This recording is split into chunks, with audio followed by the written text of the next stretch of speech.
Hi everyone, my name is Paige and you're watching Elevate Filipino TV. It's the place where you want to be to discover possibilities, unlock your potential, so you can finally create a life and a business that you love. Joining me today are the ladies behind the book and the movement that we can all support called In Her Purpose. Hi Rose and Jen, welcome. Hi. Hi, thank you for having us. I'm super excited to have you guys here. In fact, I was just telling Rose just before Jen hopped on here that I just downloaded the book and I am absolutely in love with, I haven't read all the stories, but just scrolling through it, you really wanted to highlight each and every single woman that's been part of this project. And you even created these special graphics, such as this one. Oh my gosh, it's so Mhm. amazing. And I think all the women who are watching this should definitely check it out. We will link it down below. So I want to get started. The book in itself has its unified goal.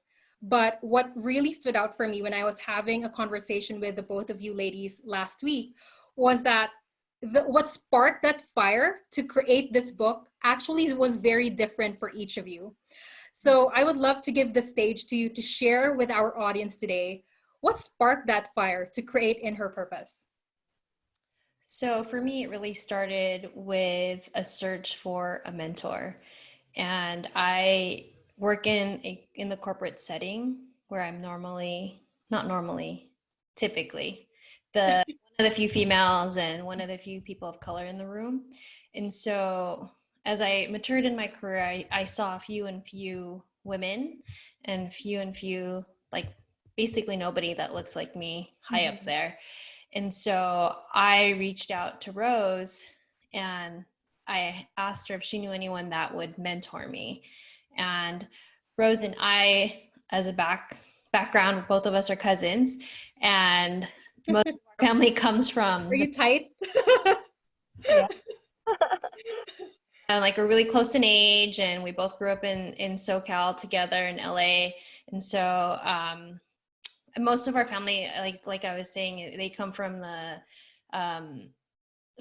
medical field. And so she's one of the very few that I can go to bounce off ideas and really talk about some of the things that I go through and would be able to understand that. So at the time, Rose was working as a vice president for an ad agency. At the same time, she was also managing the Philharmonic, and she was traveling like everywhere and meeting all these people, Which like now. yeah, which she can tell you more about. But through there, she was able to meet Sheila Marcello, who is the founder and former CEO of Care.com. And without knowing me, she responded to my email that Rose connected us. And then she flew from Boston to the Bay Area to meet with me and sit with me and really I know, didn't know me, and just took the time to get to know me, my skill set, things that I want to do, what I'm good at. And then she even gave me a list of people to talk to coming out of that meeting. So I really appreciated it because I would never have had access to somebody like her if Rose didn't provide that for me. Wow, that's powerful. That's almost unheard of for someone to actually take the time to do that. Yeah. And she doesn't even live here in the Bay Area. Yeah. She just flies here for business, but still, like, to take time out of your busy schedule, you're the CEO, to meet a stranger. Right. Yeah. Wow.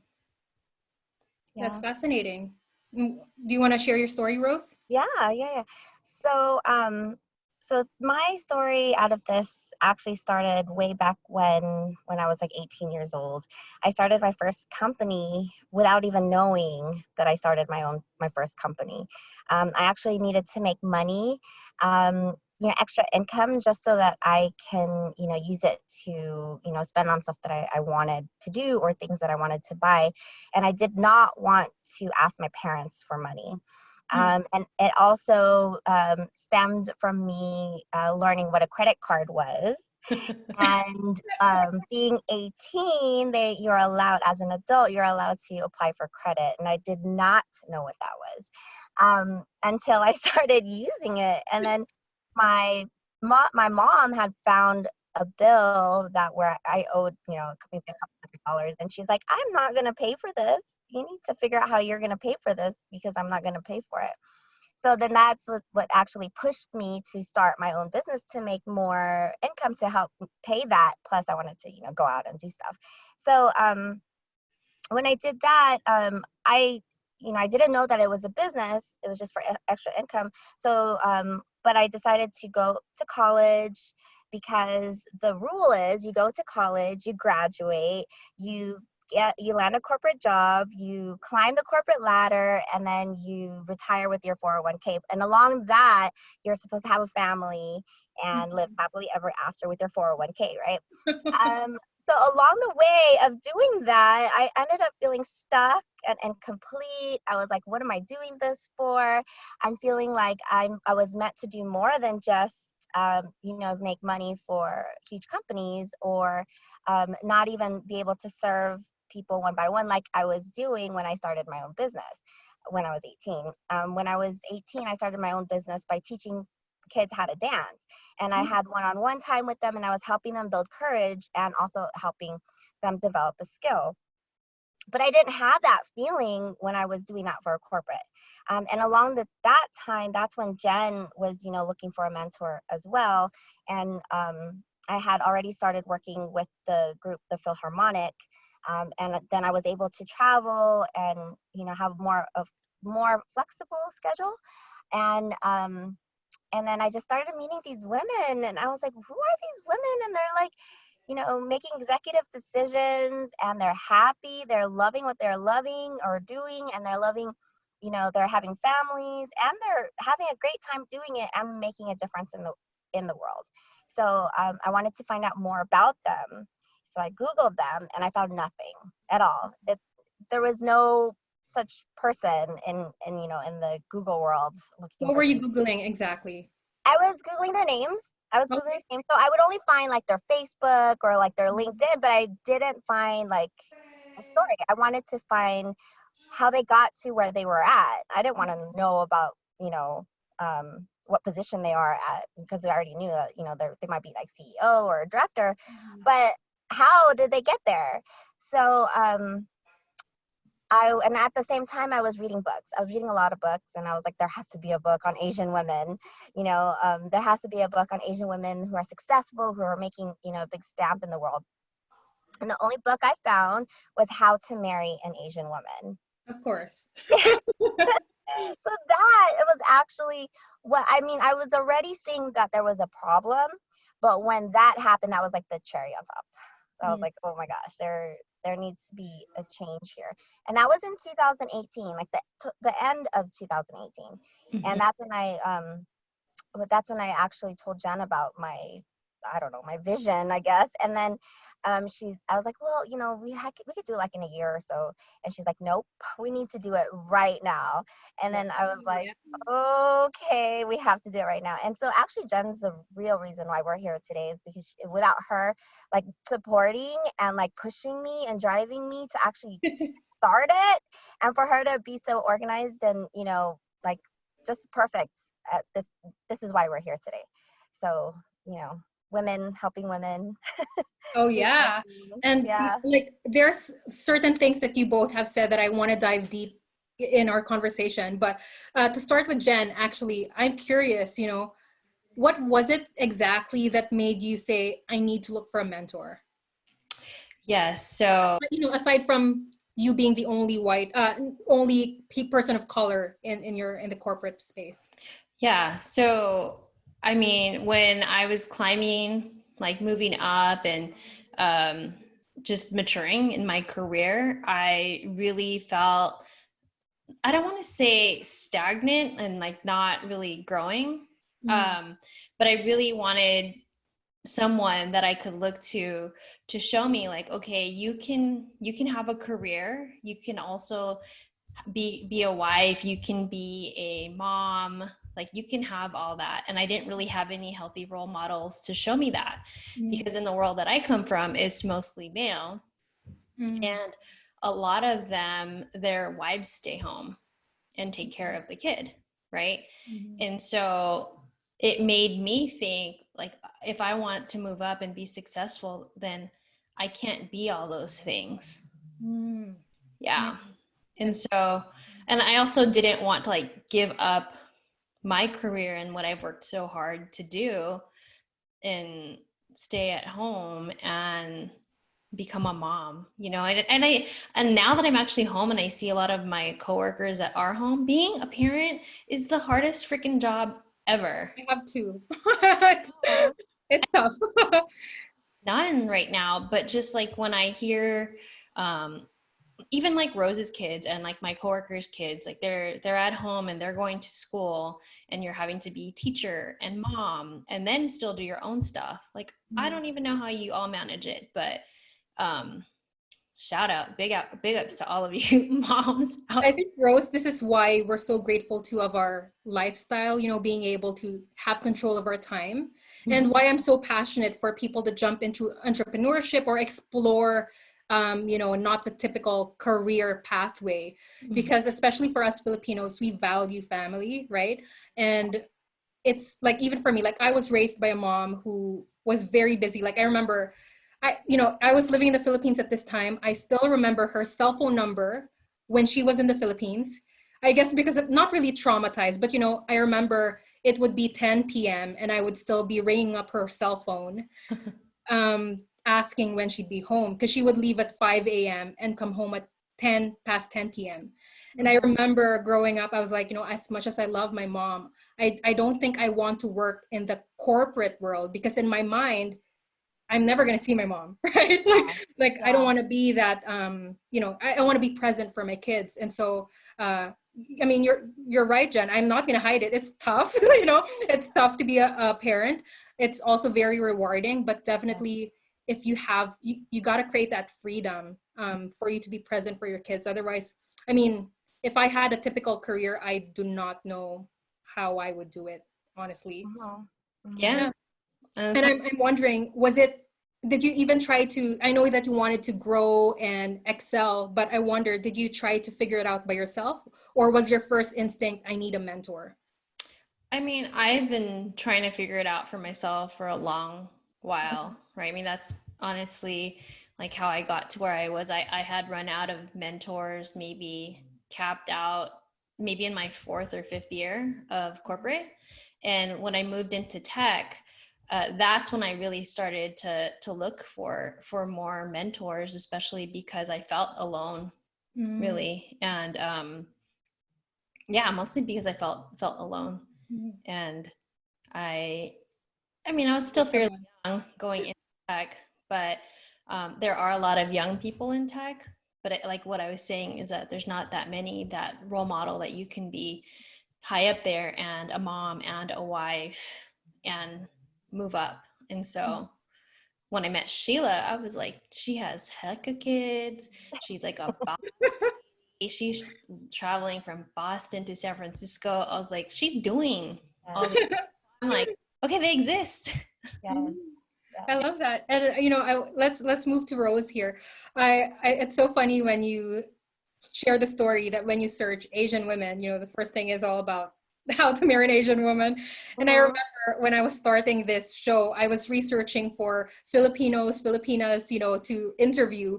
And I was going on YouTube, and everything that was there was like how to date a Filipina, you know, like the top ranking ones was like how to date Filipinas, or, you know, how to marry, how to find your dream Filipina. I'm like, oh my gosh, like, are you serious? Yeah, And so I still like that. And it's better now. It's better now. I mean, since like a year and a half has passed, there are a few more books about Asian women or just Asian people in general, which is not about marrying them. So we're happy about that. But even if you do that on like Pinterest or like other websites, it'll still come up. Like that would be the first thing that comes up. And there's that show 90 Day Fiance that I was like binge watching during quarantine. What is it about?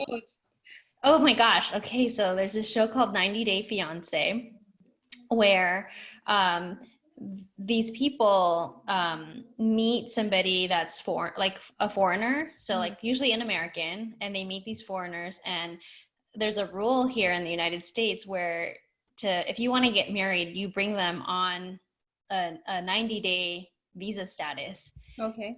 So the show it shows like their life of like how they met and relationship. And then it basically shows you, like, in this 90 days, are they going to get married? Are they going to stay together? Are they going to break up? And in this last season, there was a Filipina girl on there. And it just made it made Filipino girls look really bad. Like that you only wanted to come here and marry. Like the stereotypical stories that Yeah. But it was so bad because, like, I was addicted to it because I was like watching, right? It's like one of those shows that guilty, what is it? Like guilty pleasures. Guilty pleasures for sure. But I was just like, that's not even like, It doesn't represent us. no, like I just don't want people to think like, okay, Filipino people just want to come to America to marry, to come to America, or everyone is a nurse, right? Like that's how we're portrayed in the media. It's like, no, we have to have healthier representations of what we're capable of. We're all about. Yeah, exactly. Yeah. And so, you know, in this book, you guys have highlighted, I love that you're changing what this whole culture about Asian women are and Filipinas are through your book. And I'm curious, you know, was there a particular story that stood out, you know, among the 40s that was listed on your book? Oh my God. Yeah, all of them are so very, all of them have their ups and downs and their challenges and wins. But I think the one that mostly got me was Dee Dee Wills, where she actually lost her mom at a very young age, tragically through an accident.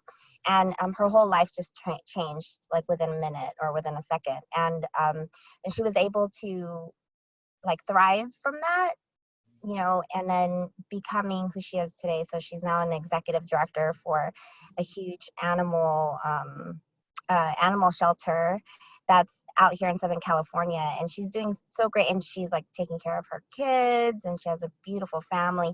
And it's just, you know, it's such a like a humble beginning. Like who loses their mom at that age, you know, especially at her prime age. I think she was 19 when she lost her mom, and how for her to like come out strong from it is, you know, that's a big inspiration to me. What about you, Jen? Well, mine changes like every day. Right now, what's the flavor right now? Hey, who's been sticking out is there's a gal named An in the book, and her family comes from Vietnam.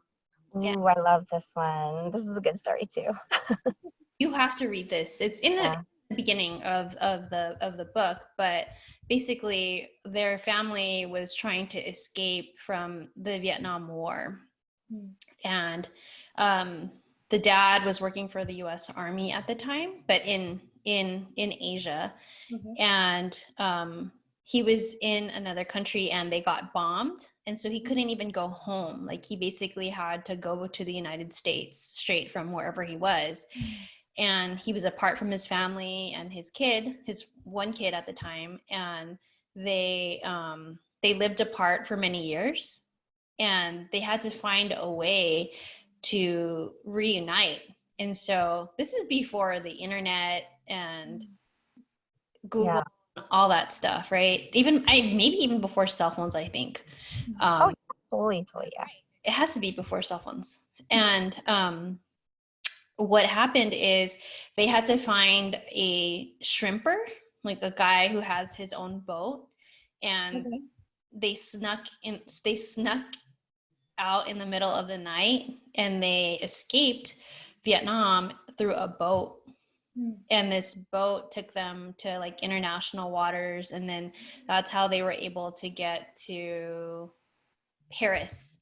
And so even though they got out of Vietnam, pretty far. Yeah, they were stuck in Paris, and dad was still living in the United States, and they had to figure out how to unite in the United States. And luckily through the Catholic Church, and they were able to reunite. And I mean, that's just like the beginning of her story. Yeah. And it's her mom and her brother, they had to hide under shrimp. Under the shrimp, and the mom. To lay under it and have shrimp all, on them, just so that they could get through the border. So, Mhm. yeah. Wow. Yeah. And like you've highlighted over like 40 stories of women here, and there's a common theme here, and it's all about redefining success. Mhm. But I'm curious, did you notice any particular trends in the stories, or I'm curious. There are many trends, especially in the Asian and Filipino culture. Like, family is everything, right?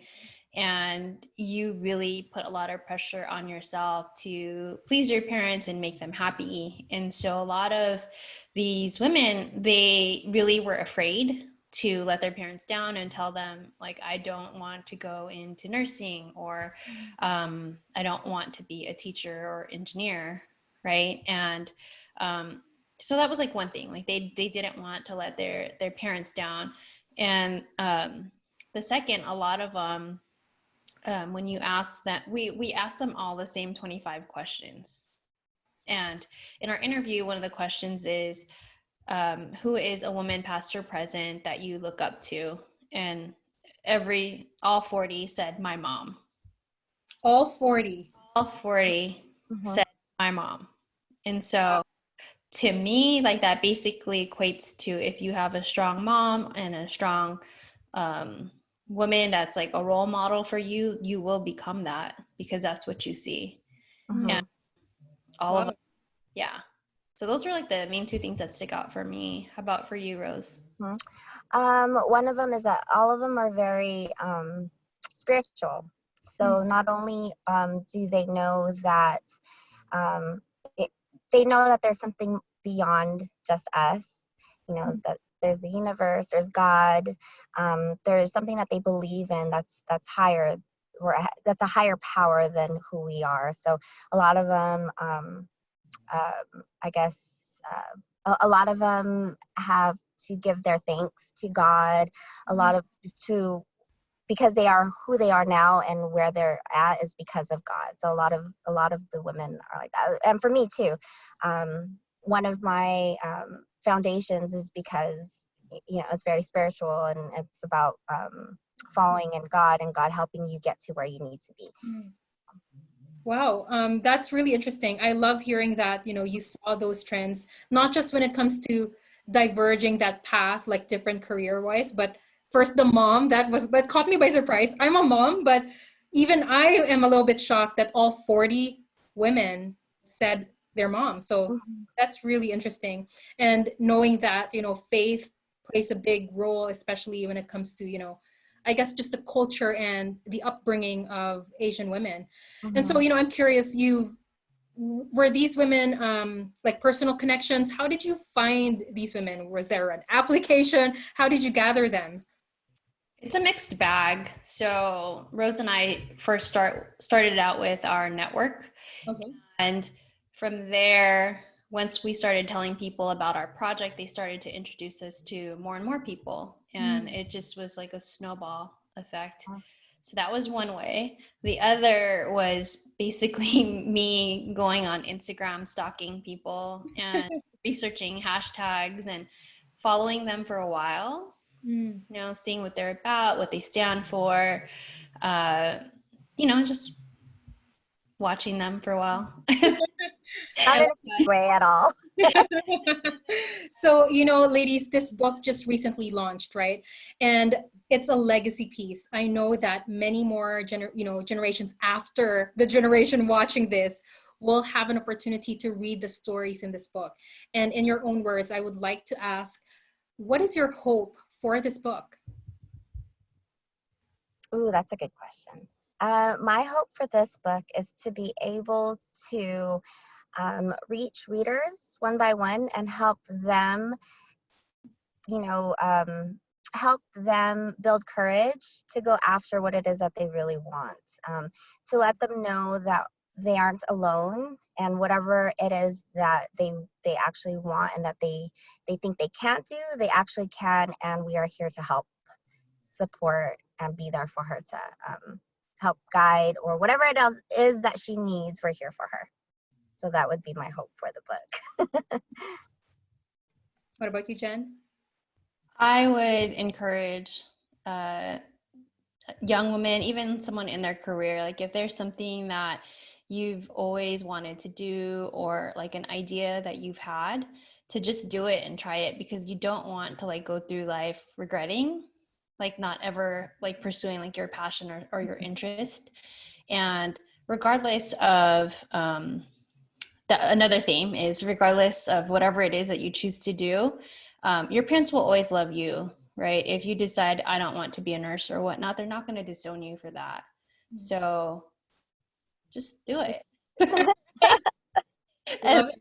So Also, one more thing. I also want to just make it clear that we love nurses. Okay, we love everybody in the medical field. my best You know, friend's a nurse. family, they're all nurses. My best friends are nurses. We love them to the bottom of our hearts, and we need them. So nothing against them or anything. It's just, you know, our concept was to help girls that did not want to follow that route but were being pressured to, just to let them know that they don't need to go there if they don't want to. Mm-hmm. Basically, And I mean, not everyone's made for it. It's a tough job. Yeah. It's definitely a calling. Yes. and like it's basically just to let them know that you have options and explore it, try it. If you don't like it, then you'll know at least, right?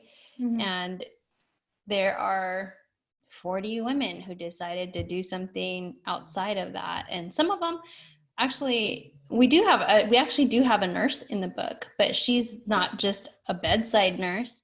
She started a med spa and you know, does like Botox and facials and that type of stuff, which is a different side of nursing that people probably don't even know about. Like you probably think that you need to go to a doctor to do that, but no, like you could be a nurse and do that kind of thing. Mm-hmm.